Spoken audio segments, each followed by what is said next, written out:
রাসূল করিম সাল্লাল্লাহু আলাইহি ওয়াসাল্লাম থেকে একটি হাদিস বর্ণিত হয় যে একদা রাসূল করিম সাল্লাল্লাহু আলাইহি ওয়াসাল্লাম একটি চাটাইয়ে শুয়েছিলেন এবং যখন তার ঘুম ভেঙে গেল তখন দেখা গেল চাটিয়ের কিছু ময়লা তার গায়ে লেগে গেল। এতে সাহাবে কেরাম তা দেখে বললেন, ইয়া রাসূলুল্লাহ, যদি আপনি আমাদেরকে বলতেন আপনি ঘুমাবেন তাহলে আমরা আপনার জন্য একটি বিছনার ব্যবস্থা করে দিতাম, সেখানে আপনি ঘুমাতে পারতেন।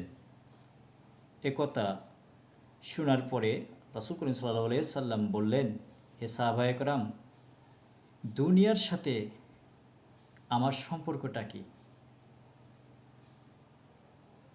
তিনি বলেন, অর্থাৎ নবী করিম সাল্লাল্লাহু আলাইহি সাল্লাম বলেন, দুনিয়ার সাথে আমার যে সম্পর্কটা, সেই সম্পর্কটা হচ্ছে ওই আরোহীর ন্যায় বা পথচারীর ন্যায় বা মুসাফিরের ন্যায়।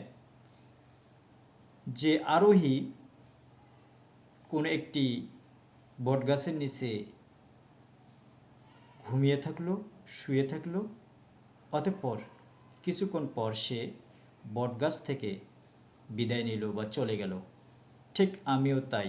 একদিন আমি এই পৃথিবীতে আছি, কিছু ঘুমিয়ে সময় আছি, আমি চলে যাব। তাই আরামের কোনো ব্যবস্থা এ দুনিয়ার নয়। আরামের ব্যবস্থা হলো, শান্তির জায়গা হলো, সুখময়ের জায়গা হলো আল্লাহ রাব্বুল আলামিনের কাল কিয়ামতের হিসাব নিকাশের পরে তিনি যে ফয়সালা দেবেন, সেই ফয়সালার স্থান জান্নাত।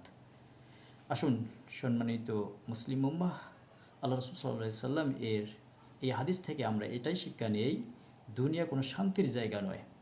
রাসূল করিম সাল্লাল্লাহু আলাইহি সাল্লাম অন্যত্রে বলছেন, দুনিয়া মুমিনের জন্য জেলখানা আর পরকাল মুমিনের জন্য হচ্ছে শান্তি বা সুখময়ের স্থান। এই দুই হাদিসের প্রেক্ষাপটে আমরা বলতে পারি, দুনিয়া আমাদের জন্য একটা মুসাফিরখানা, আমরা একদিন চলে যাব। দুনিয়া আমাদের জন্য নয়, চিরস্থায়ী নয়। আসুন আমরা দুনিয়ার জন্য ব্যস্ত না হয়ে আল্লাহ রাব্বুল আলামিনের পরকালমুখীর দিকে আমাদেরকে হৃদয়গুলো, আমাদের অন্তরগুলো নিবেদিত করে আল্লাহ রাব্বুল আলামিনের সন্তুষ্টি এবং তার রাসূলের সন্তুষ্টি কামনার জন্য আমরা সর্বদাই চেষ্টা করি। তাহলে আল্লাহ রাব্বুল আলামিন আমাদেরকে ইহকালীন শান্তি এবং পরকালীন মুক্তি দান করবেন। আল্লাহুম্মা আমিন।